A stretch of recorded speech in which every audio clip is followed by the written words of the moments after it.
ಇನ್ನು ಕುಂದಾನಗರಿ ಬೆಳಗಾವಿಯಲ್ಲೂ ಕೂಡ ವರುಣನ ಅಬ್ಬರ ಮುಂದುವರೆದಿದೆ. ಅಲ್ಲೂ ಕೂಡ ಸಾಲು ಸಾಲು ಅವಾಂತರಗಳು ಸೃಷ್ಟಿಯಾಗ್ತಾ ಇದೆ. ಬೆಳಗಾವಿಯಲ್ಲೂ ಕೂಡ ಮಳೆಯೋ ಮಳೆ, ನಡುಗಡ್ಡೆಯಾಗಿದೆ ಖಾನಾಪುರದ ಮಾಂಜರಾಪೈ ಗ್ರಾಮ. ರಸ್ತೆಯ ಸಂಪರ್ಕವಿಲ್ಲ, ಕರೆಂಟ್ ಇಲ್ಲ, ಜನ 10 ದಿನದಿಂದ ಪರದಾಡುವಂತಹ ಪರಿಸ್ಥಿತಿ ನಿರ್ಮಾಣವಾಗಿದೆ. ಮೊಣಕಾಲುದ್ದ ನೀರಿನಲ್ಲಿಯೇ ಜನರು ಪರದಾಟವನ್ನು ನಡೆಸ್ತಾ ಇದ್ದಾರೆ. ಸಾಕಪ್ಪ ಸಾಕು ಮಳೆಯ ಸಹವಾಸ ಅಂಥೇಳಿ ಕುಂದಾನಗರಿಯ ಬೆಳಗಾವಿಯ ಜನ ಕೈ ಮುಗಿತಾ ಇದ್ದಾರೆ. ಅಷ್ಟರ ಮಟ್ಟಿಗೆ ಮಳೆ ಅವಾಂತರವನ್ನು ಸೃಷ್ಟಿ ಮಾಡ್ತಾ ಇದೆ. ನೀವು ಕೂಡ ವಿಜುವಲ್ಸ್ ಅನ್ನು ಗಮನಿಸ್ತಾ ಇದ್ದೀರಿ. ಮಳೆ ಏನೆಲ್ಲ ಅವಾಂತರಕ್ಕೆ ಕಾರಣವಾಗಿದೆ ಕುಂದಾನಗರಿಯಲ್ಲಿ ಅಂತೇಳಿ.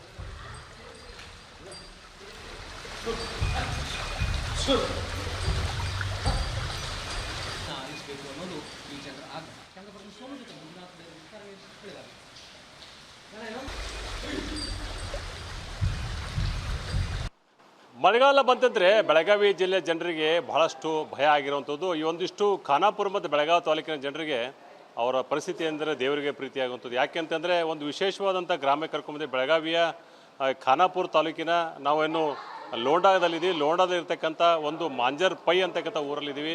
ಇಲ್ಲಿ ಏನಂತಾರೆ ಮೇಲುಗಡೆ ರೈಲಿನ ಭಯ, ಕೆಳಗಡೆ ನೀರಿನ ಭಯ, ಎರಡೂ ಕೂಡ ಜಲಭಯ, ರೈಲಿನ ಭಯ. ಜನ ಹೇಗೆ ಬದುಕ್ತಾ ಇದ್ದಾರೆ ನೋಡ್ಕೊಂಡು ಬನ್ನಿ. ತಾವು ನೋಡ್ಬೋದು ಏನಂತಂದರೆ ಇಲ್ಲಿ ಪ್ರಮುಖವಾಗಿ ಒಂದು ಮಾಂಜರ್ ಪೈ ಮತ್ತು ಏನು ಲೋಂಡಾದ ಈ ಒಂದು ನಗರ ಏನಿದೆ, ಇವರು ಬಹಳಷ್ಟು ತೊಂದರೆಯಲ್ಲಿರುವಂಥದ್ದು.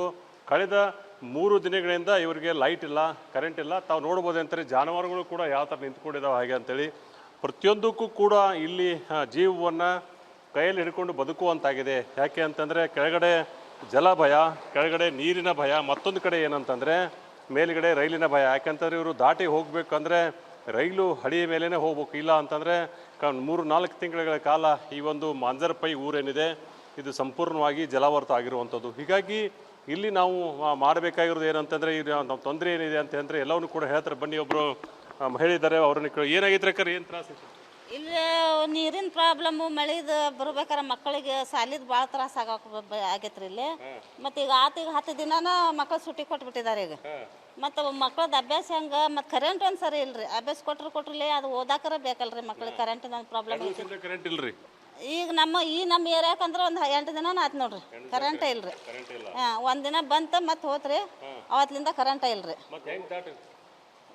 ಅದು ಮತ್ತು ನಾವು ಅದ ಎಣ್ಣೆ ದೀಪ ಹಚ್ಕೋದ ಜೀವನ ಮಾಡೋದಾಗ್ಬಿಟ್ಟೈತ್ರಿ ನಮ್ದು.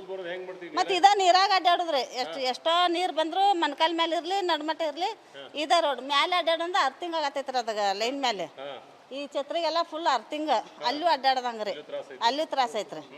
ಈಗ ನೀರಾಗ ಅಡ್ಡಾಡೋಣಂದ್ರೆ ಮಕ್ಕಳ ಮರಿ ಕಟ್ಕೊಂಡು ಏನೋ ಒಂದು ಮಾರ್ಕೆಟ್ಗೆ ಆಗಲಿ ಅದಕ್ಕೆ ಪ್ರತಿಯೊಂದಕ್ಕೂ ನಾವು ಊರಾಕ ಹೋಗ್ಬೇಕ್ರಿ. ಲೋಂಡಾದ ಗ್ರಾಮಕ್ಕೆ ಹೋಗ್ಬೇಕು. ಬಂದಂಗೆ ಆಗೈತ್ರಿ.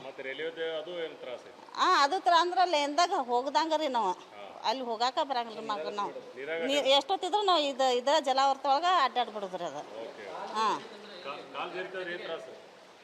ಕಾಲು ಜಾರ್ತ ಮತ್ತು ಹೋಗೋದಾರಿ ನೀರು ಪಾಲಾಗಿ. ಪಂಡ ನದಿ ರೀ ಇದು. ಪಂಡ್ರ ನದಿ. ಮಣ್ಣು ಏನಂತಾರೆ ಈ ದಾಟುವಾಗ ಒಂದು ಕರಡಿ ಕೂಡ ಅಟ್ಯಾಕ್ ಇರೋದು. ಬನ್ನಿ, ಜಾನುವಾರುಗಳ ಮೂಕರೋಧನೆ ಹೇಗಿದೆ ಅಂತೇಳಿ ಪಬ್ಲಿಕ್ ಟಿವಿಯ ಗ್ರೌಂಡ್ ರಿಪೋರ್ಟಲ್ಲಿ ತೋರಿಸೋ ಪ್ರಯತ್ನ ಮಾಡ್ತಾ ಇದ್ವಿ. ತಾವು ನೋಡ್ಬೋದು ಏನಂತಾರೆ ಜಾನುವಾರುಗಳು ಯಾವ ಥರ ಒಂದಿಷ್ಟು ತೊಂದರೆ ಮಾಡ್ಕೊಂಡಿದ್ದಾವೆ. ನೋಡುತ್ತಾವು ಏನಂತಂದರೆ ಇಷ್ಟೊಂದು ನೀರು ಹರಿತಾ ಇರೋದ್ರು ಕೂಡ ಮನೆಗೆ ಹೋಗಲಾಗದೆ ನಿಂತ್ಕೊಂಡಿರುವಂಥದ್ದು. ಯಾಕೆಂದರೆ ಮೇಲ್ಗಡೆ ಧೋ ಎಂದು ಭೋರ್ಗತ್ತಿರುವ ಮಳೆ, ಕೆಳಗಡೆ ಏನಂತಂದರೆ ಈ ಥರ ನೀರು ಹರಿತಾ ಇರುವಂಥದ್ದು. ಏನು ರೈಲು ಬ್ರಿಡ್ಜ್ ಮೇಲೆ ಹೋಗೋಕ್ಕಂತೂ ಜನಗಳು ಸಾಧ್ಯ ಇಲ್ಲ, ಆದರೆ ಇದೇ ಥರ ಒಂದು ನೀರಲ್ಲಿ ಹೋಗ್ತಾ ಒಂದು ಭಾಳಷ್ಟು ಜಾನುವಾರುಗಳು ಕೂಡ ಒಂದಿಷ್ಟು ನೀರಲ್ಲಿ ಹರ್ಕೊಂಡು ಹೋಗಿರೋದು ಕೂಡ ಬಂದಿರೋದು ತಾವು ನೋಡ್ಬೋದು. ಅಂತ ರೈಲಿಂದ ಯಾವ ಥರ ನೀರು ಬೀಳ್ತಾ ಇದೆ ಹಾಗೆ ಅಂತೇಳಿ. ಇದು ಬೆಳಗಾವಿಯ ಮಾಂಜರ್ ಪೈ ಗ್ರಾಮದಿಂದ ಭಾಳಷ್ಟು ತೊಂದರೆ ಇರತಕ್ಕಂಥ ಮಹಿಳೆಯರು ಕೂಡ ಮಾತಾಡಿದರೆ ಅಂತ. ಪ್ರತಿದಿನವೂ ಕೂಡ ಜೀವವನ್ನು ಕೈಯಲ್ಲಿ ಹಿಡ್ಕೊಂಡು ಹೋಗುವಂಥದ್ದು. ಮತ್ತು ಕಳೆದ 8 ದಿನಗಳಿಂದ ಇಲ್ಲಿ ಲೈಟ್ ಇಲ್ಲ ಅಂತ ಹೇಳ್ತಾ ಇದ್ದಾರೆ. ಅಂದರೆ ಪವರ್ ಕಟ್ ಆಗಿರುವಂಥದ್ದು. ಮಕ್ಕಳಿಗೆ ಏನೋ ರಜೆ ಕೊಟ್ಟಿದ್ದಾರೆ, ಮಕ್ಕಳು ಓದಬೇಕು ಅನ್ನೋದ್ರು ಕೂಡ ಇಲ್ಲಿ ಕರೆಂಟ್ ಇಲ್ಲ. ಈ ಥರ ಒಂದಿಷ್ಟು ಏನಂತಂದರೆ ಗ್ರೌಂಡ್ ರಿಪೋರ್ಟ್ ಪಬ್ಲಿಕ್ ಟಿವಿ ನೋಡ್ತಾ ಇರುವಂಥದ್ದು. ಏನಂತಂದರೆ ಈ ಥರ ಸಮಸ್ಯೆ ಇರುವಂಥದ್ದು. ಮಾಂಜರ್ ಪೈ ಗ್ರಾಮದಿಂದ ಕ್ಯಾಮ್ರಾ ಪರ್ಸನ್ ನಾಯಕ್ ಜೊತೆ ದಿಲೀಪ್ ಕುರುಂದ್ವಾಡಿ, ಪಬ್ಲಿಕ್ ಟಿವಿ, ಬೆಳಗಾವಿ. ಗಡಿ ಜಿಲ್ಲೆ ಬೆಳಗಾವಿಯಲ್ಲಿ ಮಳೆಯ ಅವಾಂತರ ಇಷ್ಟಕ್ಕೆ ನಿಲ್ಲೋದಿಲ್ಲ. ಮತ್ತಷ್ಟು ಅವಾಂತರಗಳು ಕೂಡ ಸೃಷ್ಟಿಯಾಗಿದೆ. ಬೆಳಗಾವಿಯಲ್ಲಿ 12 ದಿನಗಳಿಂದ ನಿರಂತರವಾಗಿ ಮಳೆ ಬರ್ತಾ ಇದೆ. ನೀರಿನ ರಭಸಕ್ಕೆ ಕಿತ್ತು ಹೋಗ್ತಾ ಇದೆ ಹಲವು ಕಡೆ ಸೇತುವೆಗಳು. ಅದರಲ್ಲೂ ಕೂಡ ಮಾಚಾಳಿ ಸೇತುವೆ ಕೂಡ ಒಂದು. ಜೀವನ ಕೈಯಲ್ಲಿ ಹಿಡಿದುಕೊಂಡು ಸೇತುವೆಯನ್ನು ದಾಟ್ತಾ ಇದ್ದಾರೆ ಜನರು. ಅಪಾಯಕ್ಕೆ ಆಹ್ವಾನವನ್ನು ಕೊಟ್ಟಂತಿದೆ ಮಾಚಾಳಿಯ ಸೇತುವೆ. ಶಾಲೆಗೆ ಮಕ್ಕಳನ್ನು ಕಳುಹಿಸಲಿಕ್ಕೆ ಪೋಷಕರು ಪರದಾಟ ಮಾಡಬೇಕಾದಂತಹ ಪರಿಸ್ಥಿತಿ ಬೆಳಗಾವಿಯಲ್ಲಿ ಸತತವಾಗಿ ಸುರಿತಾ ಇರುವಂತಹ ಮಳೆ ಸೃಷ್ಟಿ ಮಾಡಿರುವಂಥದ್ದು. ಹೇಗಿದೆ ಸದ್ಯಕ್ಕೆ ಪರಿಸ್ಥಿತಿ ಅನ್ನೋದನ್ನು ನೀವು ಕೂಡ ಗಮನಿಸ್ತಾ ಇದ್ದೀರಿ. ಸಂಪೂರ್ಣವಾಗಿ ಸೇತುವೆ ಮುಳುಗುವ ಹಂತಕ್ಕೆ ಬಂದಿದೆ. ಆ ಸೇತುವೆಯೂ ಕೂಡ ಕಿತ್ತು ಹೋಗಿದೆ. ಅದರಲ್ಲಿಯೇ ವಾಹನ ಸವಾರರು ಓಡಾಟವನ್ನು ನಡೆಸ್ತಾ ಇರುವಂಥದ್ದು. ಪ್ರತಿ ಬಾರಿ ಮಳೆಗಾಲದಲ್ಲೂ ಕೂಡ ಇದೇ ರೀತಿಯ ನರಕ ಸದೃಶ್ಯ ಈ ಭಾಗದಲ್ಲಿ ನಿರ್ಮಾಣವಾಗುತ್ತೆ. ಜೀವವನ್ನ ಅಂಗೈಯಲ್ಲಿ ಹಿಡಿದುಕೊಂಡು ಓಡಾಡಬೇಕಾದಂತಹ ಪರಿಸ್ಥಿತಿ ನಿರ್ಮಾಣವಾಗ್ತಾ ಇದೆ. ಈ ಬಾರಿ ಮತ್ತೆ ಮಳೆಗಾಲ ಆರಂಭ ಆಗಿದೆ. ಅದೇ ಪರಿಸ್ಥಿತಿ ಮತ್ತೆ ಮುನ್ನೆಲೆಗೆ ಬಂದಿದೆ.